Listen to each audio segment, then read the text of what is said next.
while she was fighting that.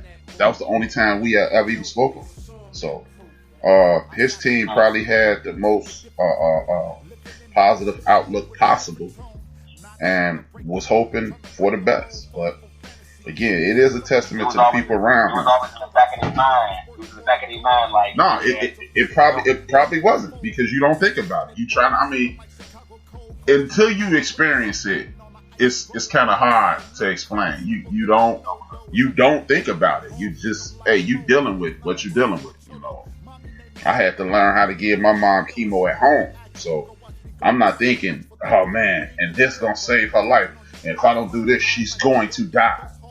Going to die never crossed my mind. It was never, death was never part of my daily operation. So I do commend those brothers and sisters in his corner, his wife, and everything, for keeping that under wraps, because it's not anybody else's business. It's not a situation to whereas you should be talking about this with anybody that last name is not Bozeman or connected to him directly. So I commend the hell out of him for that, and I got mad respect for his team, and it goes a long way, man. It definitely goes a long way, because hey, if you don't have the right people around you, it can lead to, I believe, a speedy demise. So what's good? We got Big Illinois in the building, the employee of the month, the man to the hour. His feet smell sour. Oh, my fault. That ain't supposed to go that way, does it?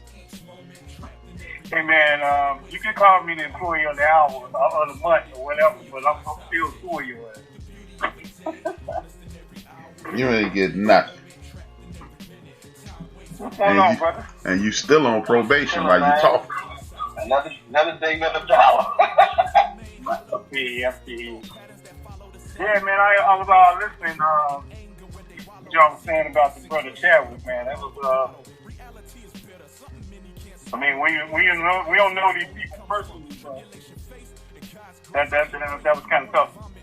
Yeah, man. It seems like we know him, though, man. It does seem like we. Man, I done watched Black Panther 3 times.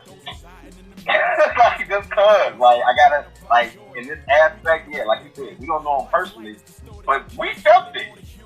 Like, the whole black community lost a piece of themselves with this man dying. Like, so many people just lost a piece of themselves. That's a tough. And John Thompson, Uncle Cliff, man, rest in peace, brother. Yeah, that John Thompson thing is powerful. Me and Knox were talking about the whole get down with John Thompson, and that was a motherfucker, man. Because John Thompson played a major role, and like I always be yelling about hip hop, and like when they say Michael Jordan made such and such famous, or this famous or that famous, John Thompson and the Georgetown Hoyas they created a situation in the early 80s. Well, it started in 1981 when they lost to Iowa in the Elite Eight, and it continued on until he left in the late 90s. But man, John Thompson, I thought, hell, John Thompson was so powerful and was speaking with such veracity. I assumed as a young person that Georgetown University was a HBCU. And this dude was powerful. He was speaking out. And I think, even though people have been celebrating him, I think they are not paying him it's just due on ESPN, because they only mentioned one game that he walked off the sideline. John Thompson did that for like a month, where he walked off the sideline protesting Prop 48. So big up to John Thompson, man. Rest in peace. You will be missed. He's a pillar in our community. He will be missed due to that.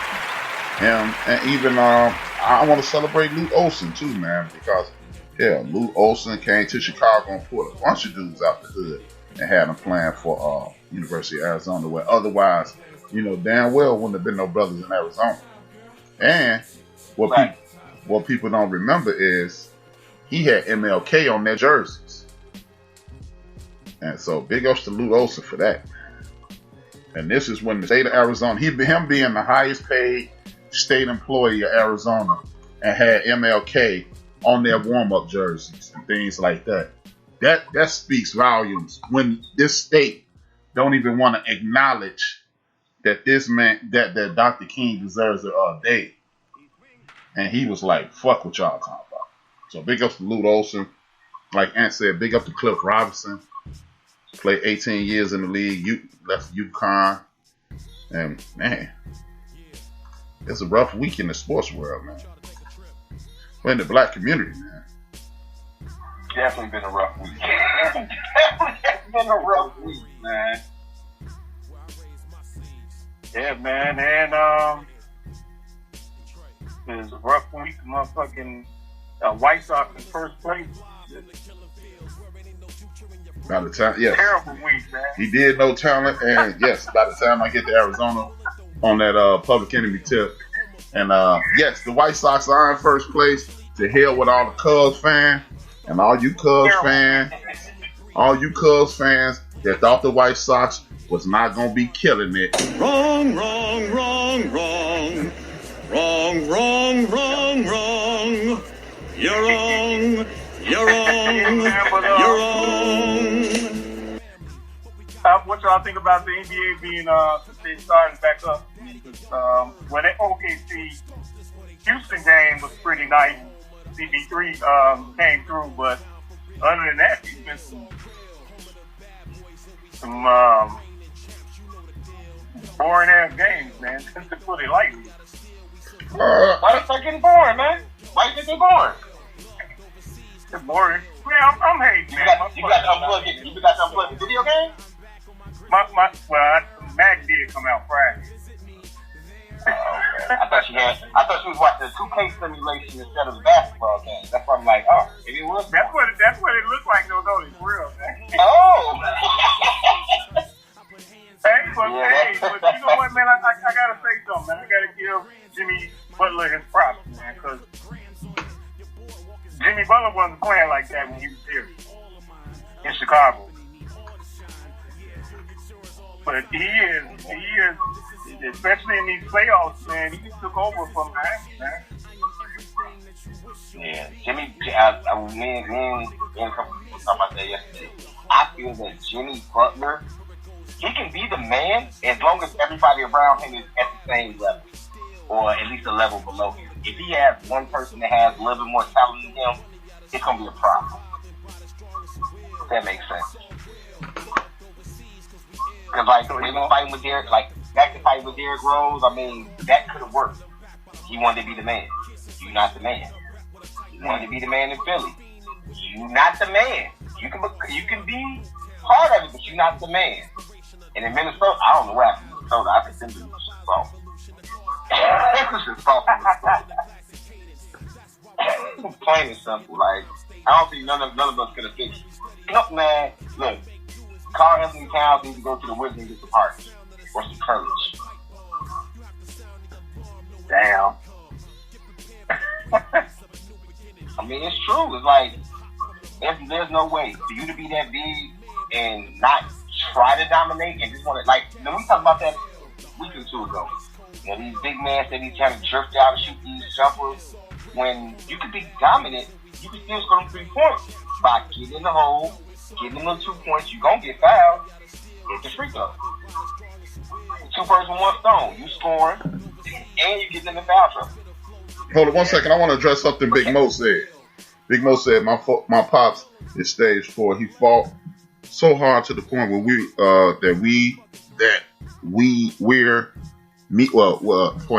me and my siblings can't even see losing him. That's what I'm saying. He's a warrior, but he's still a warrior. That's what I was saying earlier, man. When you in the midst of that, you don't think about death is the last thing that's on your mind. God bless you, Mo, man. Stay strong, brother. If you ever need to just rap about what's going on, my phone is always open to you, brother, because I've lived it. I wish I didn't, but and at the end of the day, I'm glad I did, man. I mean, it's one of those things to whereas that is truly one of those examples of what don't kill you makes you stronger. And man, God bless your pops. Like I said, Joe, when you going through that whole situation, the last thing on your mind is losing, and it's always a chance because it's always a chance. I mean, we don't come with no expiration dates. You just do what you can while you're here, and you don't think about the end. You just think about what's in front of you. So, God bless you, Mo. God bless your family. God bless your pops, and continue to fight, Mr. Nesbitt. Praying for you, the Big Mo family. Praying for you, B. Yeah, man. Prayers go out, man. Yeah, man. Definitely, man. Yeah, but y'all was talking about the NBA. We'll solve Cat down. That's what he's doing. He's not even in the playoffs. I don't think he's soft though. I just don't think these guys know how to play basketball. I go to my grave saying it's something about losing when you have the most talent. Because then you got to go, when you are playing on the basketball team, when you have the most talent and you still lose in the NCAA tournament like Karl Anthony Towns did, it's something about going and working on your craft and becoming a better ball player and that whole nine. If you leave your freshman year, you still don't. Okay, all you saying is I lost one game. But I can show you multiple examples of. I don't know if I spoke to Jungle in the chat room. If I didn't, my bad, Jungle. I can show you multiple opportunities of people losing in the pros constantly, and it made them better pro. Look at Tim Duncan. Tim Duncan never got to I don't think he ever got to the Final Four in college, but it forced him to. It makes you understand. No matter how good my team is, I still need to work on my game. Jordan he got shut down by fucking Dan Dockich his last game in college and missed the last 2 free throws of the game. So when you losing like that, it's a motherfucker, and it makes you a better ball player. There is no excuses. When you on the floor with Kenny Smith and Sam Perkins and Brad Daugherty and you are Michael Jordan, ain't no way in hell y'all supposed to lose. All 4 of y'all go lottery, and had it not been for Brad Daugherty's back, 3 of those 4 people, well, two of those 4 people would have made it to the fucking Hall of Fame. I think Brad Daugherty was on his way to the Hall of Fame, but he hurt his back. But that's what I'm saying. I think that's part of college. That's what helps you in college. And these guys don't have that. That's why Russell Westbrook plays the way he plays. And that's why James Harden chokes a lot. Because you ain't never had to get shook up like that. It ain't never been your fault. No excuses. Is it bad that I called either a bad shot or a turnover when I saw Westbrook bring the ball down the court last night? I mean, that's what he does. I was thinking that same thing. I'm like, man, I'm not turning the ball. Pretty much. Yeah, it's just. I mean, again, it's another example of it. You didn't stay in school long enough. You played in school long enough to be pro eligible. And then he only know how to run at 100 miles per hour. Again, college teaches you that. College teaches you pace, teaches you system, teaches you structure. And these guys don't know that. That's why the NBA, dude, watched the game for 12 NBA minutes last night. I watched the end of the third and the entire fourth quarter. I did not see one play run. It was come down the court, pass it 2 or 3 times, dude get a foul line extended, take it through his leg, fake to the basket, step back, shoot a 3. Every shot last night was there. Or they went to the basket all the way. That's not.